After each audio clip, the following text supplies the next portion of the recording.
focused on what students can do. Oh, it's already being recorded. I'm sorry.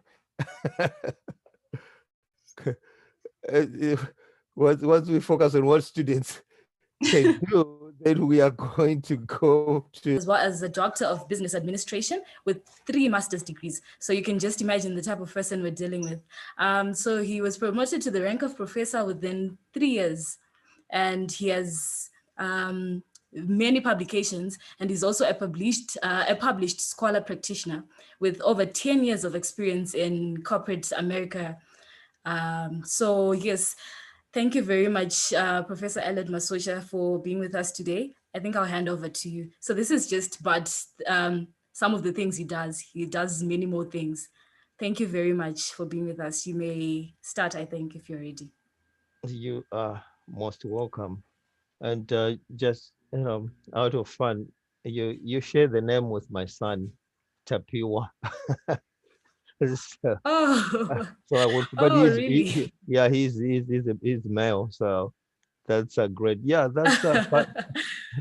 Thank you for that wonderful introduction, and thank you guys for all that you are doing. I know you are making a difference, and for those who have received emails from me, like Dr. Namo, you will see that I always sign off by saying thank you for your hard work. Because I know you guys, you work hard just like anyone else, to advance our country and the world in particular. So that's a little bit of what I do. I came to the United States in 2000. I am so much in touch with home Zimbabwe. I come every year, and I do a lot of things with the youth. By the way, right in the village of where I was born, in Mashingo, you can see some of the projects I recently did to put piped water right in the middle of nowhere in the rural areas in an effort to create opportunity zones. So I'm happy the University of Zimbabwe is you can I have somebody who is muting himself there. And in the meantime here, let me do this. Okay, okay. Yeah, there was a voice over. Sorry about that. That's okay. That's Somebody okay. was not muted. Okay, that's okay. So I am a Shona teacher, by the way, in Zimbabwe. And at the University of Zimbabwe, I taught there as a temporary lecturer in 1999 when I was going through my graduate certificate in education. So I know the UZ, I know what you do. And that's a little bit about myself, but I was also giving updates of the US elections in Shona. If you want to hear me from Studio 7, all the way from November until after, January 20 in deep Shona. So I know Shona a lot. I'm a Shona teacher. One of my masters that you see here is from the University of Zimbabwe. It's in Shona. So I'm a Shona teacher. Okay, so that is just a map I show my students where we are and where we should do research and where we should innovate. So with technology, you are not in Zimbabwe today. Be everywhere. Okay, be everywhere. Open your mind to be everywhere. Don't just think within your borders in Zimbabwe. So let's change locations here. You are here and we are here. So if you are here, your goal is to bring foreign direct investment in Zimbabwe, okay, by your innovations, okay, to bring money into your pocket. It has to, much of it has to come from investors who are out, who are going to invest in you, in your innovation, because I heard you already have innovations, okay. So you have to look everywhere for money, for opportunities, for connections, okay, for connections and everything else for your innovation to start you money. Okay, so what we're going to be talking about today, because I was given the topic research and innovation, we're going, can you make I'm going to go. point? Okay, I think, is there any way we can mute everybody and then you can unmute yourselves when you want to talk, but it's quiet. Sorry, Now. Prof. So going to be, Prof. that's okay. Yes, ma'am. Can you put your slides in show mode? We are in edit mode. Oh, sorry about that. Okay, so that's what you want? Yes. Okay, good. All right, very good. So we're going to talk about what research is to us here, especially the university that I teach. It's a career university that prepares the students to go into the workforce. Okay. And the first thing they will do is to be able to create their own jobs. We hear a lot of people who are angry, who criticize governments throughout the whole world that the government does not create, is not creating enough job, not knowing that there is no government in the world that creates jobs. Absolutely not. Jobs are created by us as innovators. The government is our employee. Okay, the government is our employee. So wherever and whenever you hear anyone criticizing any government in the world about creating jobs, there's no government that creates jobs. Absolutely not. Jobs are created by us through research and innovation. Okay, that you guys are doing. So we're going to look into that and see how it can be done. And then what comes after research, we're going to show that mostly it's knowledge. Okay, everybody can do research in any way of any extent, and then know what he or she would have done research on, and then those few of us will then innovate and get stuck on innovations. You know, until an innovation gives you money, it's absolutely nothing. Okay, so we're going to talk about that knowledge to innovation for money. Okay, for money. We all need money. The world is driven by money. We all, to some extent, have our little innovations. But how do we get from knowledge to innovation and then to money? We're going to talk about that as well. And then we're going to go into what we do here, as I'm going to be leaning towards what you guys can take from what we do as a university and help your students to be innovators who are going to earn money. Okay. So what we do and how we do it for the US. And just to tell you a little bit of information of what I do, I am going to give a seminar to Midland State University that I've been working with for the past 8 years in terms of what we do here and how they can, also adapt to what we do here. And the first, my goal is going to get lecturers create their own jobs by being subject matter experts, developing online courses and teaching, online courses from anywhere you guys will be. So maybe I can do it with UZ as well. Then recommendations, and then we get to question and answer. So let's get to the next slide right here. How do I get it? It doesn't want me to drive my slides now. Okay, now we go. Okay, to us here, research is to see what anybody has seen or can see when you go to the library, or when you go to do when you go to do your interviews to try and research. Don't think you're doing something that you yourself can only do. Absolutely not. Anybody can do that. You go to the library to read. We have been in the University of Zimbabwe library. Many people are going to be there. So really doing research is, to us here, is, doing what anyone, has seen or can do, or can see and think, and to think what nobody else thought. That's where the difference is. Okay, you have to think.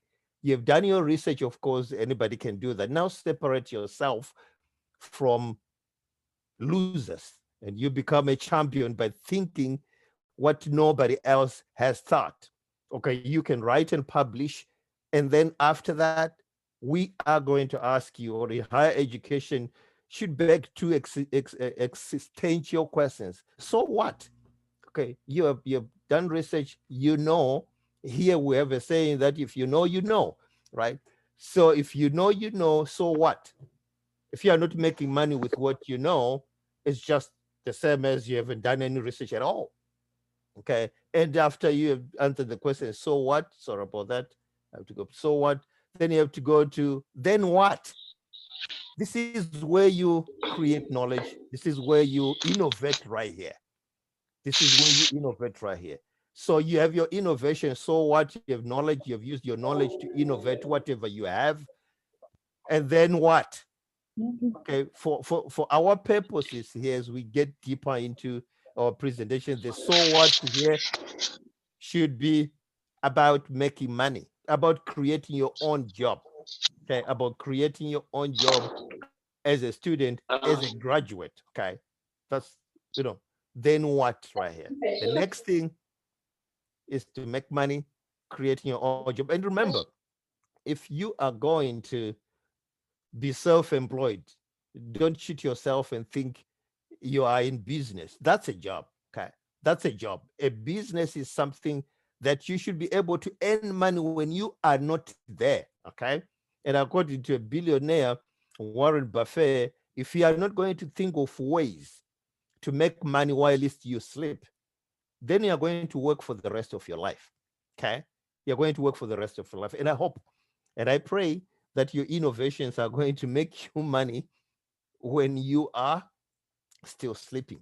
Okay, and I'm going to share what I'm doing in Zimbabwe when I am here to earn money there in Zimbabwe when I'm not there. And that's the innovation that we're going to be talking about. Okay, and then ask why such matters. So what, and then what? But why? Why does that matter? And what you would do differently? Because to succeed, it's all about doing things differently. You have to do things differently. Okay, I have seen people who took the umbrella that we all know, an umbrella that we all know, and reinvent it and come up with an umbrella that is not going to be blown off by wind. Okay, it can flip the other side when there is strong wind, and he's making money out of it. That's what we want to do, to think different. Okay, to think different. So let's get to the next slide here and see if it gets stuck when okay. Now here we are. We all have done this. Okay, we have all done research, whether you're a professor, whether you're a student. We have all done research, went to the library, seen things that bother us, and now we have knowledge. And to make it easy in terms of research here, in terms of business, I'm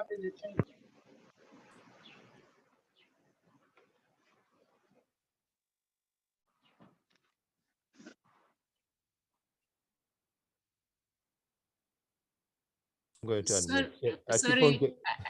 uh-huh. Okay, all right. You can go ahead, Prof. Okay, all right. So the research should start with you. We all have problems, by the way.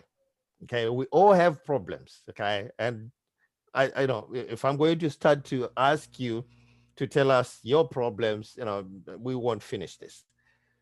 So if you know you have problems, then what and so what? How can you solve that problem?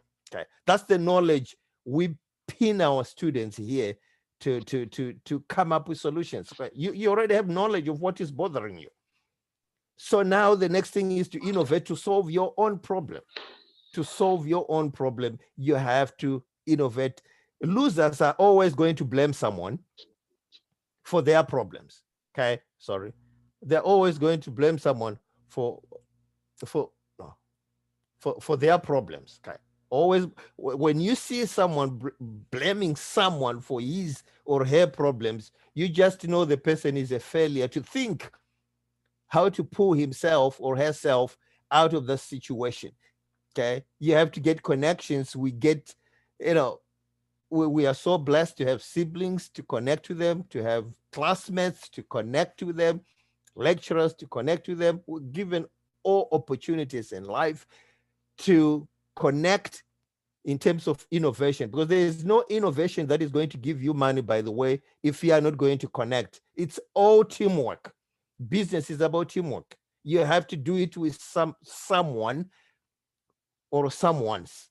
Many people should gather. Look at how Facebook was formed.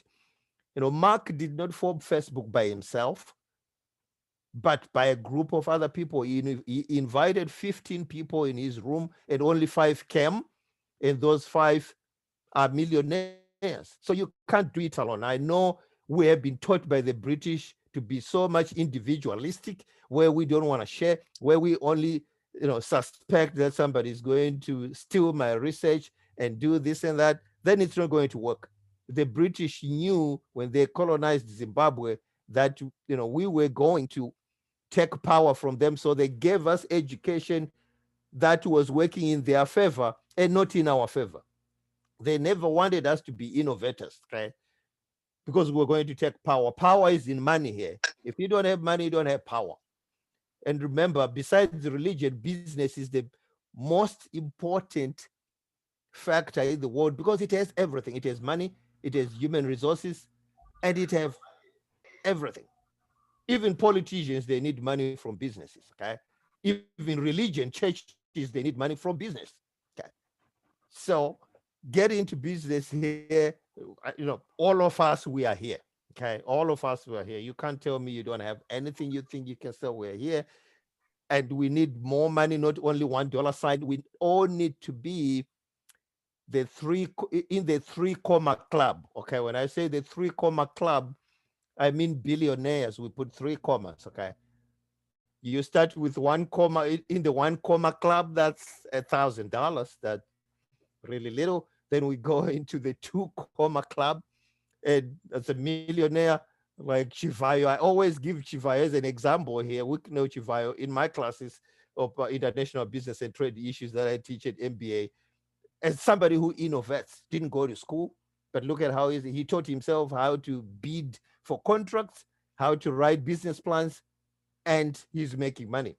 So, so let's all be the 3 comma club billionaires. Okay, let's see how we can do it. There are 3 things. I'm sorry for a lot of color here, but life is colorful anyway, if you want to make it colorful. So the next step here is this is your next step from a student's perspective, and all of us who we can be student anytime we want. Okay, you have your products, right? You have your innovation. What do you need to do? And now you need to do more research. Okay, you need to do more research. The first thing you have to do is to do what is called a Pesto analysis. You have identified your market. Of course, where are you going to sell your innovation? Okay, when you have identified where you're going to sell your innovation, for example, in the United States, because remember, in the United States, that's where money is. If you succeed in America, you have succeeded throughout the whole world, because America is the one that owns the international trading currency, the US dollar. Okay, that's why you see each and every country is trying to sell to the United States. And I'm so proud when I go to a supermarket called Aldi that I buy oranges from South Africa. Yeah. And I know I'm putting money back home in South Africa, in Africa in general. So do what is called the Pesto analysis. The P is the politics, politics. What's the political situation of that country? Because politicians are the ones who make laws. Okay, they're the ones who make laws, tax laws, business laws, and all sorts of things. And the E is the economy here. You may not want to sell your product in an economy that has money that is worthless. Because that money, remember 2007, 2008, I was in Zimbabwe that time when we had money that couldn't buy anything. And I had my businesses in Zimbabwe, real estate that I was getting rent that was worth nothing. So there are some economies that you need to look at closely. But in Zimbabwe right now, our currency is stable. And one thing that makes Zimbabwe a very great magnet for international investors, innovators like you, is the presence. The biggest presence of the United States in Africa is in Zimbabwe. That's a sign that Zimbabwe has money to start your innovations. And then the S is the social factors here. Okay, culture, the eating habits in Zimbabwe. You can start your restaurant. Okay, that's only going to serve dinner or only breakfast or something like that. But again, as a partnership. And the T, technological development that made us be together here. Or technology is driving business. So you want to do research and see if you are going to manage to do your business, especially how are you going to distribute your innovation. Where are you going to be located? These days, we are talking about the ever-present place, the ever-present distribution, where customers should wake up any time of the day or night, middle of the night, and do shopping to shop your product, like what Amazon is doing. Shops here like Walmart, they don't close. If they close, they always have a website where you can buy and they will deliver. Okay, should deliver. So now I'm challenging you. One of the homework I'm going to give you as a student is to go to those big businesses and propose a new venture. Okay, go and propose a new venture and create your own job. Okay, create your own job in those big companies and tell the CEO, the manager, that if you hire me, I am going to do this. Richard Branson did it with his employees of the Virgin Atlantic group of companies. He started with one company, Richard Branson. Now he's the head of over 400 companies because he opened it up to employees who have ideas. If you have your idea, propose it to Richard Branson. He will hire you as the vice president of that venture. Okay, and what you can do as a University of Zimbabwe, you can actually create an internet bus. Okay, we have a problem of online courses that you guys maybe are trying to do. Find people who create an internet bus, as they are doing here in America. They're creating an internet bus. They know some students don't have the capability to log on Wi-Fi. They don't have it. So they came up with internet buses that are going to drive and park at Mbare.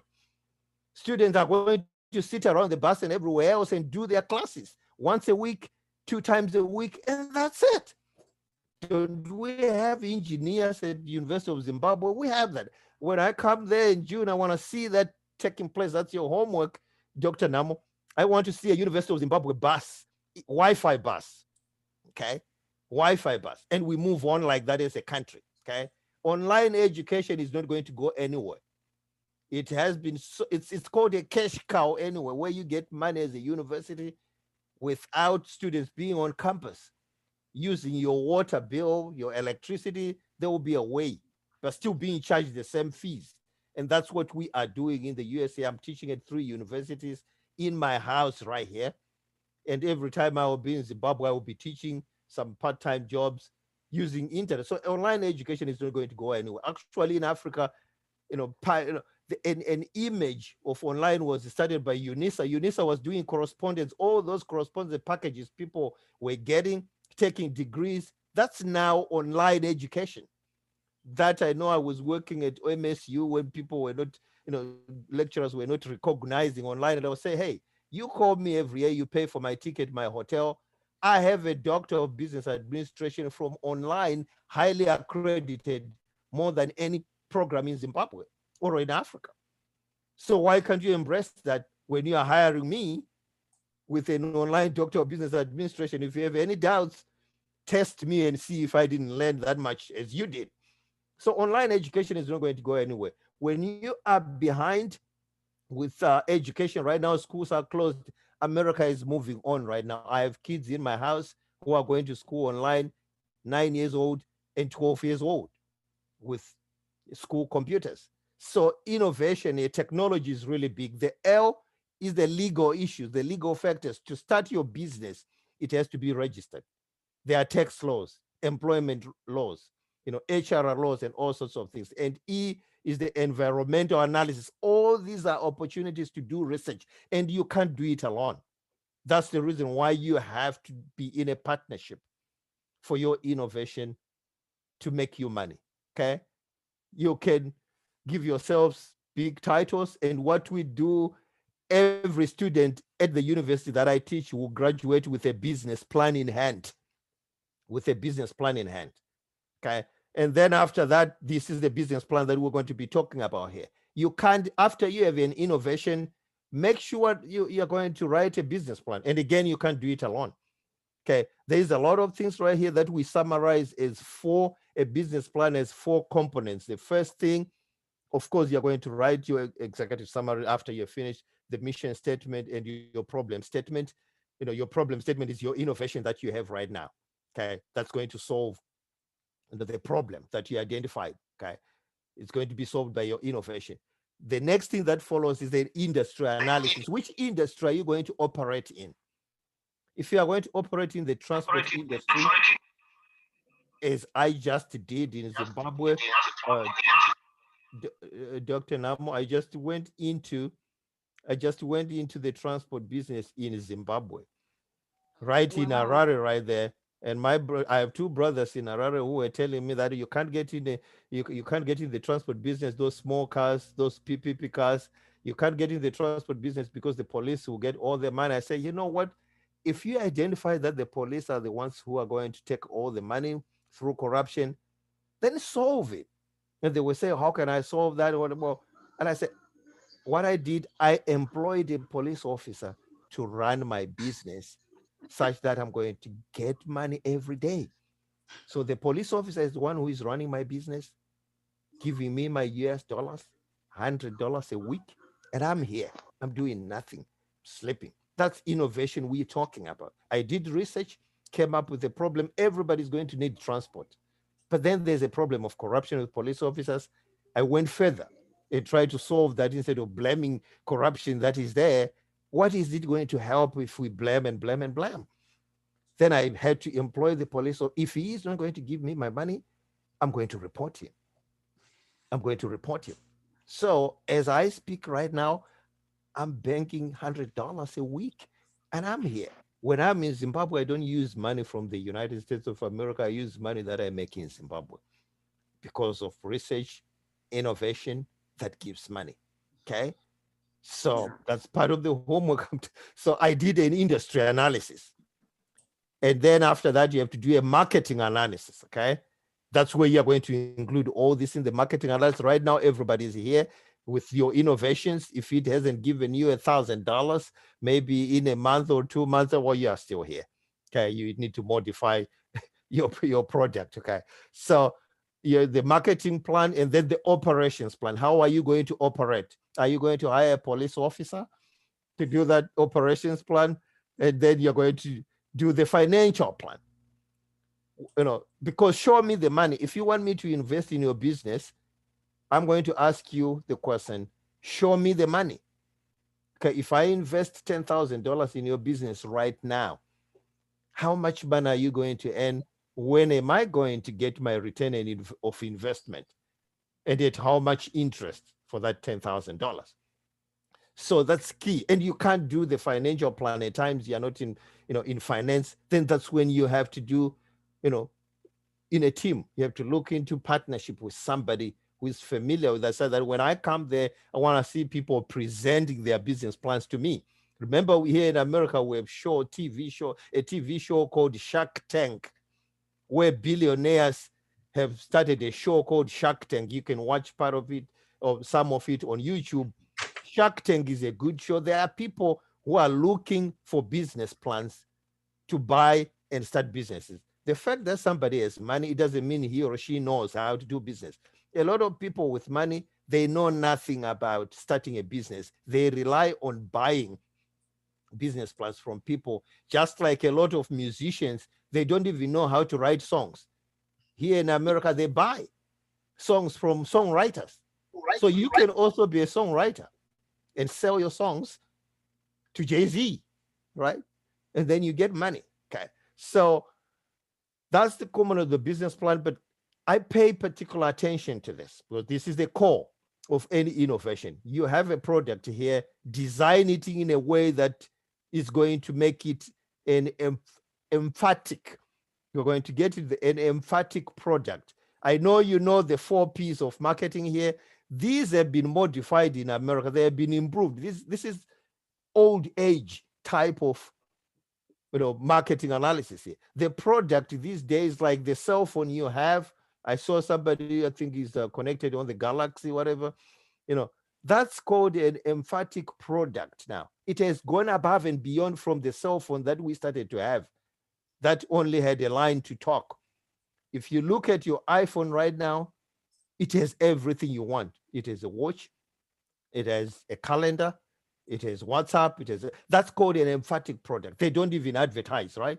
They just mentioned they are going to come up with an iPhone 12 and people will rush there.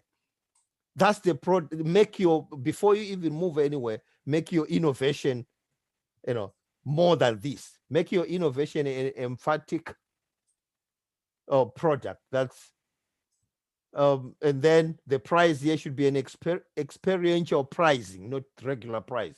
Be able to strategize using your price. Okay, when you are going to price your product, you should not price it like you're selling bread. That is not negotiable. No.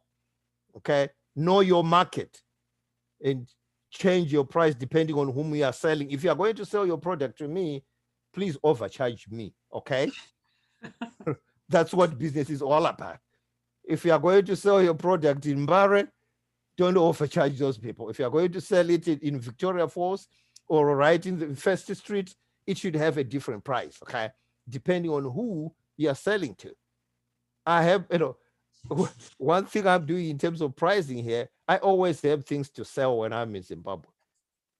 My market is doctors, right now, doctors. And by the way, before I forget, in case I forget, this is off the field, I want you guys to, I'm thanking you in a different way for just incorporating me into your product, into your project. Okay, I'm going to give you right now 70 business books that are already in Harare. Right now, I mentioned it to Professor Mboa. Great books, hardcover books. I'm just going to give you. They were for free. I offered them to Professor Mboa and those in the Faculty of Commerce. They never responded to me. I offered them to Great Zimbabwe, MSU. They are in Harare right now. And I'm going to text you, Dr. Nam, I'm going to text you the conduct, and I will text Dr. Mandava. You know Dr. Mandava, right? Dr. Mandava at Parenyato. He's the one who has 70 state-of-the-art latest business books right now that have, that have shipped from here, and they were at his house since last year in May. Wow, Nobody's claiming them free, 100%. They are worth thousands of dollars. Okay, that shows how much I love you guys and the country that you are keeping for all of us. Okay. Thank you. Yeah, well, and he stays in Monaville, so Monaville is very close to use it. So I'll get you guys connected today, soon after this. So, and the place you are going to sell, we have different places now, a location where you're going to have a brick and mortar location or internet, okay? Education, for example, or your products should be able to go to customers. Gone are the days when you require students to be on campus. No, provide education right within people's homes, okay? I know Professor Zogwe in Mashingo tried to do that by putting locations in Mashava, Chiredzi and everywhere else. Go beyond that and put it in people's homes. Like what we are doing here. I do this, what we're doing, teaching online every Sunday night. I have 2 classes, 5 to 6, 6 to 7.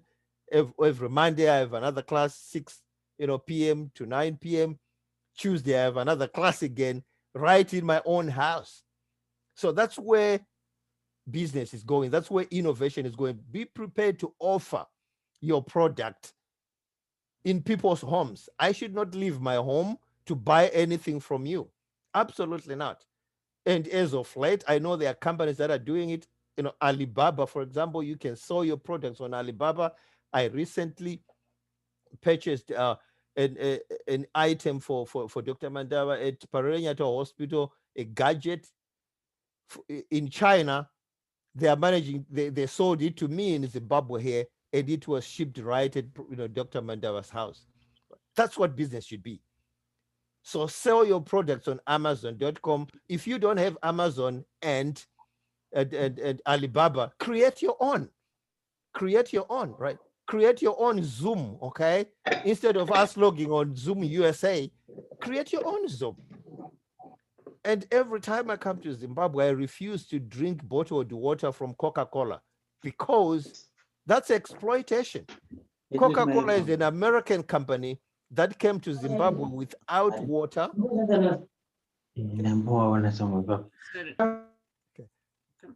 Coca-Cola is an American company that came to Zimbabwe without water, but with money. They managed to dig our water, package our water, and sell that water to us. How stupid are we? The University of Zimbabwe cannot do bottled water right now. Are you telling me that? Dr. Namo, you telling me that? You make me drink water made by Coca-Cola? That's not right. Yeah, you are right. Every student at University of Zimbabwe should be able to drink water packaged by the University of Zimbabwe. That brand itself, UZ is a big brand, the one and only UZ. The first university in Zimbabwe should be able to sell things like bottled water. ZCC church is doing it. And by the way, I went A-level at ZCC, and for the past 5 years, I've been going there. They have a big program that I go and talk to students every year, and the bishop will be there. And it's a big event every year. And if you go on my Facebook, you'll see a video I shared with students dancing for me. It's a big thing. And I was so impressed that when I go there, I don't drink bottled water from anywhere else except bottled water that is from ZCC. That's the innovation we want. And they sell those bottled water for $1 each, $1 each, making money. The University of Zimbabwe, that is an academic blast furnace, cannot do that. So it's, we need to do that. If I'm going to, get there, I want to use things that have been innovated at UZ with the brand UZ. I'm also proposing a fleet of combis or taxis branded University of Zimbabwe taxis with time. You guys, you can do it. MSU were doing it. The Student Representative Council was running combis from the main campus to town, being driven by some SRC members, so that they don't give in. They create jobs. They they do internships in their own jobs. So that's the place. And then promotion. Of course, you have to promote yourself. There are many ways to promote.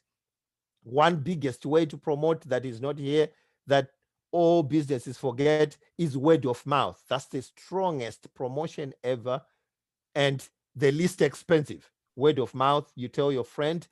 And you know what Strive Masiwa was doing when he was promoting one of his apps, I think? He used to hire University of Zimbabwe students to go in those combis, public transport, and argue, and even to the point of fighting about his product, thereby attracting attention of everybody in that combi. And they go to town, they take another one to go back to use it and do the same. By the end of the day, word of mouth had gone everywhere, that there were these two crazy UZ students who were arguing about this. Let's check it out. And word was spreading. How much money did you use to employ maybe 10 or 15 students? Really little. That's the promotion we want to talk about, okay? Promotion that is just not regular promotion, but that goes above and beyond and not costing much, okay? And then you need mentoring as university students. All of us, we need mentoring. Okay, we have a lot here in the United States of America that, again, Dr. Nama, I want you to propose this to the University of Zimbabwe. I don't know if you guys have that. Here in America, we have a website called score.org that has thousands of professionals ready to mentor any innovator in the United States of America for free. Check it out and see if you can propose that. There's also the Small Business Administration that offer loans and help small businesses to grow big. You get in a business, a small business.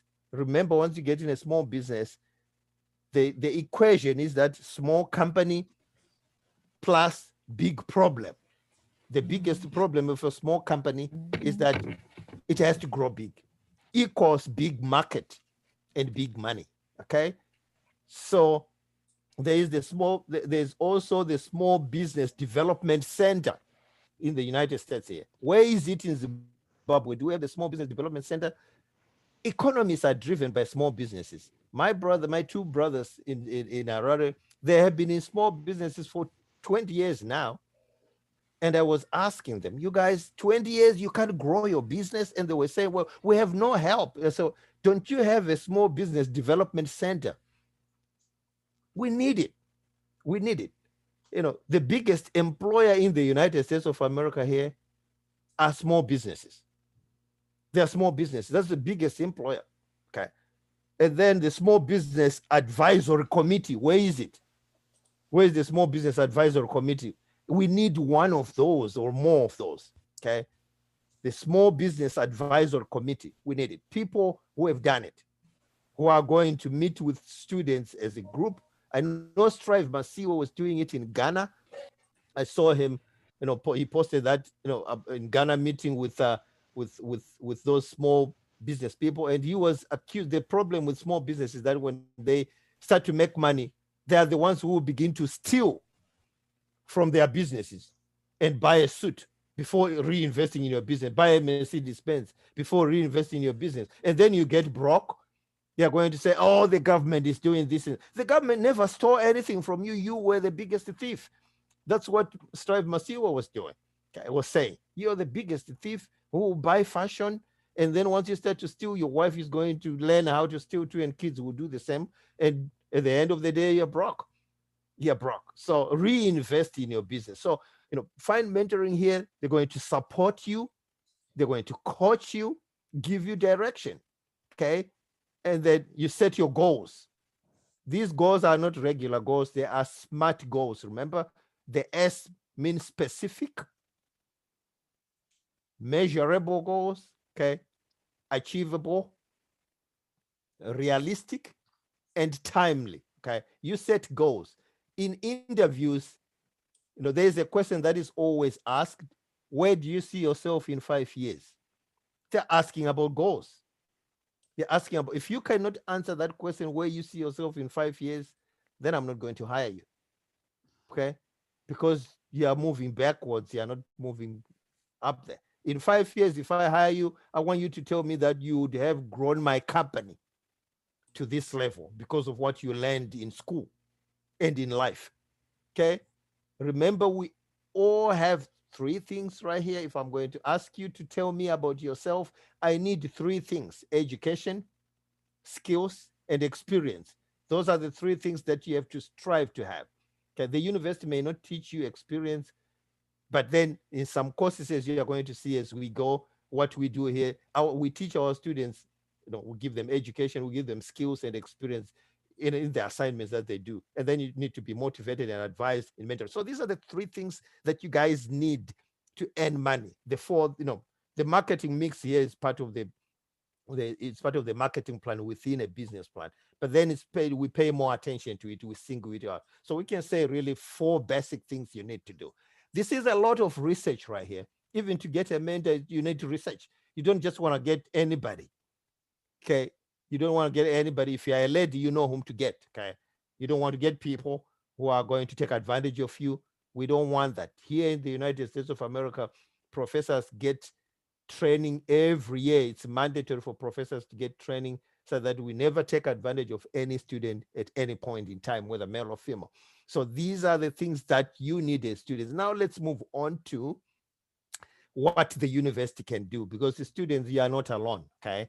You did a great job by having innovations that you have. Pretty much great. Now let's this is your homework right here. Maybe the next time we are going to meet again, I'm going to ask you to share your market. Okay, the market that you have identified. Now you know what to look into your market. Okay, are you going to sell your innovation to Zimbabwe or not? Or maybe make an appointment with the US Embassy. The US Embassy, by the way, and all embassies in the country, they are there for business, by the way. And you think you're getting the vaccine from China for free? They are buying business favors, okay? They are buying business favors. Why would the US build a $200 million embassy in Zimbabwe if they are not stealing our money? They're stealing our money. We have money. Big businesses that you never imagine here. We have JP Morgan Chase Bank. It's a big investor in Zimbabwe in mining, in agriculture, in tourism, in Zimbabwe as we speak. And you never know, Coca-Cola, that's the #1 product in the world, by the way. Coca-Cola drink is sold in every corner of the world. Now they are selling water to us, which I am really, really angry about that. I won't buy it. I won't. Really. So let's go to the next level right here. Okay, this is what, why what and how we do it here. Okay, it starts with course development. Okay, what we teach is accredited by the US Higher Learning Commission, of course, but we went further and got the second quality, international quality accreditation from the Accreditation Council of Business Schools and Programs. Okay, that is an international accreditation for all business programs, and they come and they want continuous improvement, and that incorporates research, innovation in the course development. Okay, I am a course developer myself, who is called a subject matter expert. From my CV, you can see how many courses I have developed that you, as lecturers, as professors at the University of Zimbabwe, you have to do it and earn money. Per each course that I develop, I get 2,000 US dollars. Okay, so you can all do that, and I'm happy MSU has asked me to come in person and teach, how to develop an online course and how you can create your other side job as a subject matter expert. It starts from all here. In all our courses, there is what we call the course projects, because that teaches our students, and they are team course projects. Okay, we don't expect our students to be team players if we do not teach them. And that teaches them collaboration, conflict resolution. There's going to be conflict. Okay. They're going to teach them multiple ways of communication. In Shona, we were saying registers. You remember that, I'm sorry, I wanted to call you with your first name as my former student, but Dr. Namo, you remember the registers we were talking about in Shona, knowing how to talk and, how to talk with who. When talking to your father, you talk this way. So it teaches students various ways of communicating as well. Each course must have a team course project, whether it is going to be, look at doctors at Parenya, they whatever they do it in a team. There is going to be an anesthesiast is going to be there if they're going to operate somebody, a doctor, a nurse, and whatever. That's teamwork. Even in Shona, it should be done that way. A course project should be done, because from working together, that's where innovation that makes sense normally comes from working together. Okay, not only coming up by yourself and say, I have this innovation. So what? Whom are you working with? I want to know. Okay, so collaboration. We have kept some simulations here that you may not be familiar with. This is a third-party company that is incorporated into our classes, where they are going to pilots, when they're being taught how to fly, they start in a simulation. Okay, something that is built to look like an aeroplane cockpit that will be on the ground. But if you step in there, it's going to be like an aeroplane, and you're going to drive it a couple of hours before you get into the real plane. You get to know that. Okay, so we have the business simulation, where students are going to simulate running a $40 million company, $40 million company for undergraduate degree. For graduate degree, the company is going to be worth $100 million. So for 8-week courses, our courses are 8-week semesters, have been divided into 2 to be sessions. Okay, there are sessions, and online and on site is just the same. Students will choose the modality they want, but there is a CAPSIM simulation that is introduced in some courses in a degree program. So they will be practicing the CAPSIM simulation in some courses, and then in the final course, they are going to have a full simulation with $40 million company, and they will be looking at the stock prices in their company, return on investment, and many other things. So try and look into the simulations here. I think in medicine, they do it, they simulate somebody sick, and then their students are going to try and see how they can save a life of that. So every department can try to simulate, because you have jobs that you are training your students to take, right? But how are they going to know that jobs before they go to internship? They have to know. It has to start in the classroom. And I know at Grad C, when we were there at Grad C, they were doing really a good job, because we were teaching others right in front there. And then you get in front and teach other students as if they are going to evaluate you. All of them will have evaluation forms, and that's what we do, in some capstone final courses where they are going to do business plans, those in the business program. Then we invite, industry evaluators. We invite industry evaluators. Chiangwa should come and evaluate these final course project presentations here. And there can be pricing. There can be some prizes, okay? So Chiangwa, Chivayo can come and see. We have CEOs who are millionaires in America who used to come in my class to come and evaluate my students. The MBA final course 600, they do the business plan as a team. They come up with their own innovation, like the one that you guys came up with. They agree to do that. They write a business plan, they write a paper, and then they write the PowerPoint presentation. And now the final thing, to pass or fail, they will come in front of, will invite industry evaluators, big people who are worth millions, and they will have evaluation forms ready to invest right on the spot in those companies. Okay, right there. That's what we want. And the University of Zimbabwe is going to brand itself together with that business. So I have businesses that came from my class. The University of Zimbabwe should have a daycare on campus so that all the students will. Ohio State University here, one of the biggest universities in the United States of America, they have a daycare right on campus. All the students will come with their kids and they make money, and that fees for daycare is going to be put on top of the mother or the father's fees. And that's introducing your kids to a university. Yeah. You'll be marketing yourself. Those kids will definitely come to the University of Zimbabwe when they grow up, because that's where they went to their daycare. Okay, so you can also do that as well. So, and then we put case studies or scenarios as assignment where students are going to argue.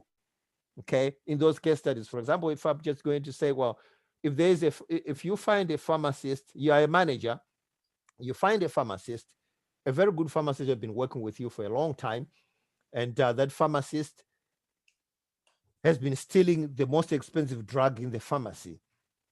For the first time, he was caught by the surveillance camera that was put. What are you going to do? Are you going to fire the person who's been the best of the best, long-serving member? And he will tell you that he has been doing that because his wife and kid have a condition that will kill them if they don't take that medication, and he didn't have that money. What are you going to do? Students are going to practice to solve real-life business problems by including case studies and scenarios. And in the international business course that I'm teaching right now, the 12th edition, it has a case of Zimbabwe under the former president there. And the students are arguing about that, which is, because it's an international business course. So instead of me telling them about Zimbabwe, there is a case study that they're going to experience it. So let's move on. This is what we do and how we do it. We looked into the workplace, and so that, well, workplaces are digitalized right now, very much interdependent and always changing. Okay, and always changing. So we incorporate everything that you see here in our courses. This is the real world application that we teach our students here. The tech path, incorporate people, processes, data, and devices right within the courses. Okay, and instead of explaining this, I don't know if you will be able to watch this by yourself. I think later on, if you can copy and paste this later on, but it's a video that is going to show you how we do it, to show you exactly this, which should be incorporated in courses, so that your students are going to get out from their own jobs and find jobs that they are going to make to make them profitable. So US, as the majority of the world, is innovation because of what we do here. The majority, and this was said by Bill Gates himself, okay, it's the majority of innovation. Every day, the innovation that comes up. There are shows on TV, like the Shark Tank I talked about. Businesses are started every day. And mostly you'll be surprised that immigrants are driving innovations in the US. Elon Musk is a South African. Okay, he's a South African, and Steve Jobs himself, who started all these computers, his father was from Syria. His mother was from Syria. His father was from Syria. Yeah.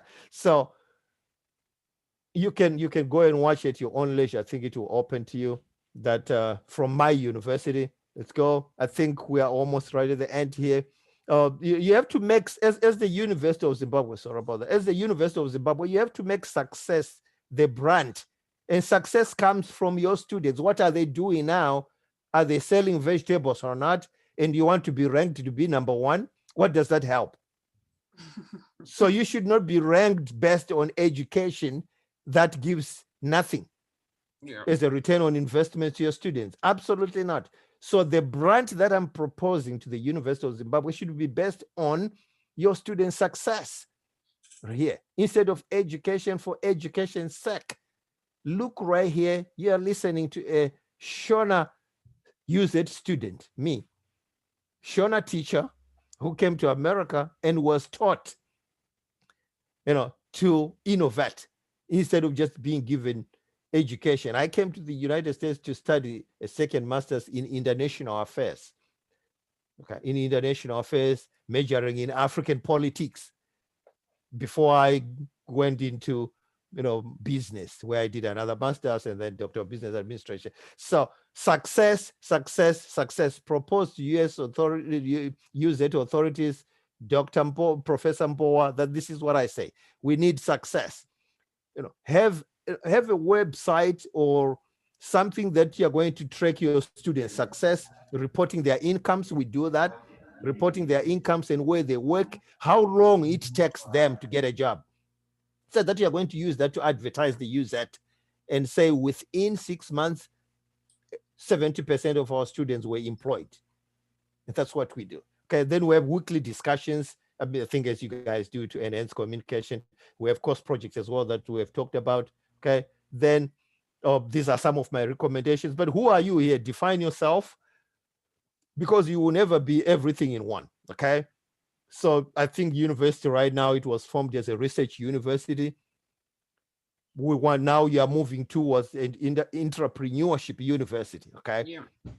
So is it an education university or knowledge platform university? So you're moving towards an entrepreneurship university, liberating yourself from colonial type of education, which is what you want to do. Okay. So you cannot be everything in one, and then because projects, the Shark Tanks, these are some of the things we talked about, institution sponsored businesses, so that you're going to form businesses that you're going to say in partnership with UZ. Okay. Going to set a big fruit business in Bari. Okay. And then guarantee organizations, when you get a job, to get a job, you have to guarantee the organization's growth and profitability. Okay. Walk right now. That's part of the homework I'm giving you. If you're looking for a job, walk in. Okay. Talk to the manager and say, if you hire me, I am going to grow this business by doing this. Okay. I have the support of the University of Zimbabwe, this and that, and see what happens. Okay. So those are some of my proposals. Do you guys have any questions? I think I've talked too much. I'm a teacher. I talk. Right. I'm paid to talk. Right. Yeah. You guys have Thank any you, questions? Professor. Thank you so much, Professor. Yes, we were enjoying the talk, and it was really engaging. Any questions? And what Anyone you with a see question? here, these are my contacts. You can catch me up on LinkedIn, on Facebook as well. I go by my first and last name. That's how American society demands. Students call me Elliot, but in Zimbabwe, I don't accept that. Okay. It's Yes, our culture, right? that's a heritage. We go by Exactly. heritage-based innovations here, so we don't accept that. Exactly. Yeah. Exactly. But if you have any questions, let me know. I don't know if you guys have a chat room where maybe questions were typed or not, but you can unmute yourself and ask me either in Shona or in English. I am well versed in Shona chaizvo. Ndiri teacher weShona, mutauri weShona mukuru zvikuru sa. Yeah. Thank you so much. We don't have too much time, but anyone with a question, you can raise your hand. But I would want to kind of summarize a little bit, not really, maybe comment on Prof's presentation. There is so much that we personally I have learned from your presentation, and I think we have to look at individual aspects and probably bring you back to talk about individual components of your presentation in much more detail. As I said, I'm going to abuse my previous relationship with you and yes, and bring you to talk to us and maybe to talk to a different audience, because our research and innovation directorate deals with different parts of the university. We just don't deal with the interns. We also work with lecturers, with the faculties. So we may ask you to talk to faculties. We will discuss that later. But the most important thing is that he was our Shona teacher. Most people in Zimbabwe think that they have to do a particular degree, and I always tell students that a first degree is just a first step. It doesn't define you. So I am very happy that you brought that up, because it has to teach us that you are not defined by a degree. We have many people who have difficulties if they don't get into a particular degree and so on. So thank you on that.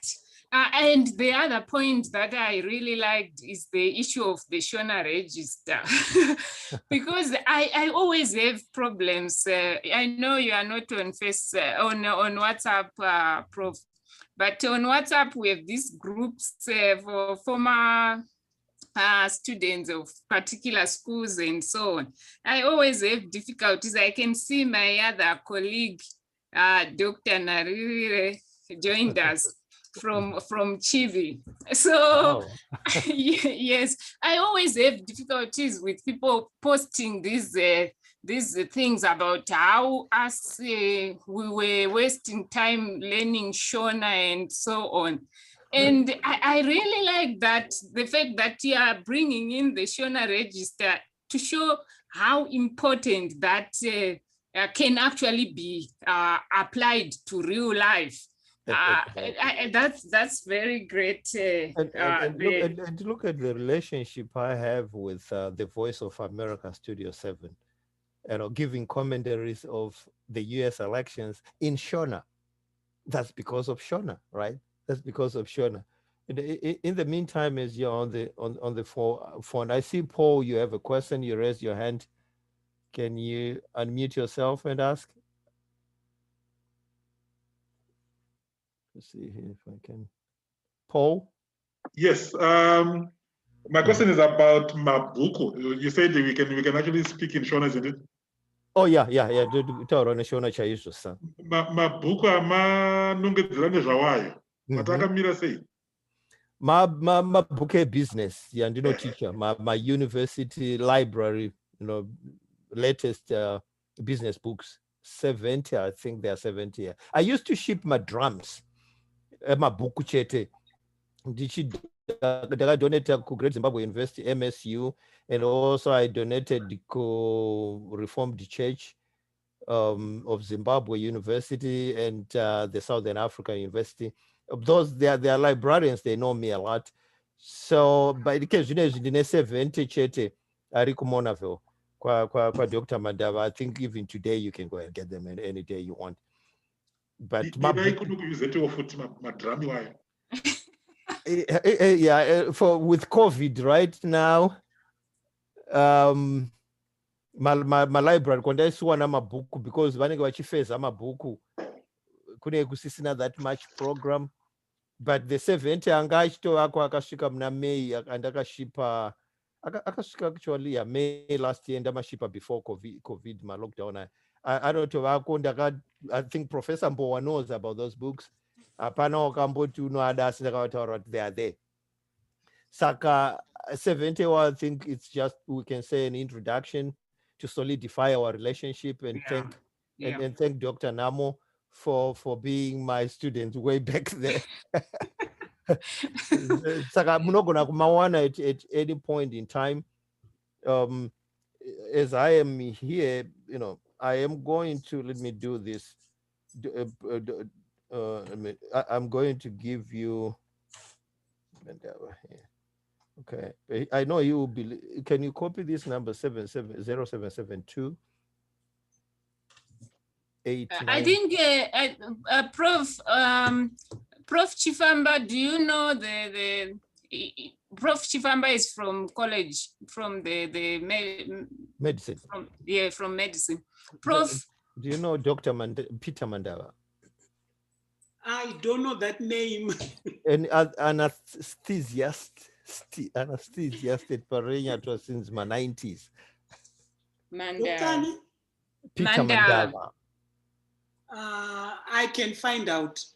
Yeah, Dr. Peter, and he can find you too if I have your number, because I will text him, right now, and then I wanted to give you his number so that when I text him. Yeah, you can text me as well, Prof. Okay, yeah, I'll text you his number, and once I text him, he can give you books anytime. We are collecting them Okay. as soon as possible. No problem. Yeah. But I want to apologize to Mr. Mishonga. Here we are used to just saying so and so with the first name. When I saw him raising his hand, I said, Paul, well, I'm sorry about that. No, it's okay. It's okay. The one and only Mishonga, right? It's okay. It's okay, Prof. No problem. Yeah. So do we have any other questions? Prof Chifamba, do you have any comment? No, I really don't have a comment at this stage, just that we will have to call him back. Oh, all right. No So problem. we don't have much time. We've actually gone beyond our allocated time, although that's okay. So I want us all to unmute and thank Prof Masocha. Thank you, Prof. Thank you. Thank you so much. The way I end my classes is that. Thank you, bro. Thank you. Thank you so much. But I have one request for you guys. Thank you so much, Prof. You did a good job. So I want each and every one of us to thank ourselves, because in Africa we have a proverb that says, if a lizard jumps from a tree and nobody praises it, it will praise itself. No one will ever praise you in the way you get satisfied with. So let's clap hands for ourselves. Okay, you guys, you did a good job. Thank you very much. We'll see you next time. Okay. Aywa, thank you so much, Prof. Thank you, everyone, for attending. Yeah, thank you so much.